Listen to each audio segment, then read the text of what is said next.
Matapos na maaprubahan ng Food and Drugs Administration o FDA ang lisensya mula sa Department of Health, ay tuluyan nang nakapag-operate ang MRI sa San Jose City General Hospital. Labis na ikinatuwa ng pamunuan ng ospital ang buong suporta ng pamahalang panlalawigan ng Nueva Ecija sa pangunguna ni Governor Aurelio Umali at ng Vice Governor Doc Anthony Umali na magkaroon ng MRI o Magnetic Resonance Imaging upang lubos nilang maasikaso ang mga mahihirap na may matinding karamdaman. Para kay Dr. Joseph Nabalio, bilang doktor, mahalaga ang pagkakaroon ng mahusay na kagamitan tulad nito upang epektibong magamot at matugunan ang mga pangangailangang medikal ng mga pasyente. Ang MRI ay isang uri ng diagnostic na proseso kung saan kinukuhanan ng larawan ang katawan gamit ang radio waves, ang photons na matatagpuan sa tubig at makikita rin sa katawan ay naglalabas ng reaksyon sa magnetic field na inilalabas ng MRI. Natatanggap ng computer ang mga impormasyong ito upang lumikha ng malinaw at napakadetalyadong larawan ng organ.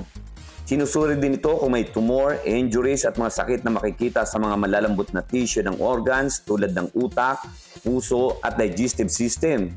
Pagdiagnose ng mga kondisyon sa mga reproductive organ tulad ng prostate gland na nagbibigay din ito ng mas maraming impormasyong may kaugnayan sa buto.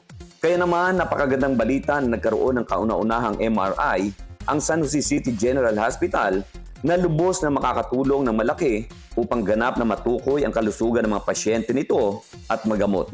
Minus gastos din ito para sa mahihirap na pasyente na hindi kayang magbayad ng mahal upang ma-examine sa MRI dahil umaabot mula 8,000 hanggang 10,000 piso o di kaya mula 14 hanggang 17,000 ang bayad para rito sa mga private hospital sa Cabanatuan.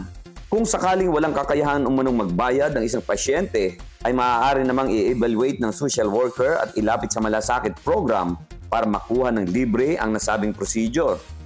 Ang MRI po ay merong kaukulang bayad, pero sa mga kapuspalad naman po ay maaari po natin itong ilapit sa pamamagitan ng malasakit program. So, sa mga indigent patient na walang kakayahan pong magbayad, ay maaari po natin silang matulungan. Pinili ni Governor Oye Umali na mailagay ang nasabing kagamitan sa San Jose City General Hospital para hindi na kailangan pang pumunta ng Cabanatuan ang mga magpapa-examine. Makikinabang dito ang mga karatid bayan, partikular na sa ikalawang distrito na kinabibilangan ng Science City of Muñoz, Lupao, Pantabangan, Rizal, Llanera, Caranglan at Talugtog. Maging ang katabing lalawigan katulad ng Pangasinan at Nueva Vizcaya ay welcome na magamit ang naturang MRI. Ang MRI po ng San Jose City General Hospital ay maaari naman pong gamitin para sa ating lahat ng mga karatig bayan, no? So dito po kabilang na po ang mga taga 2nd District ng Nueva Ecija, pati na po yung mga karatig na probinsya.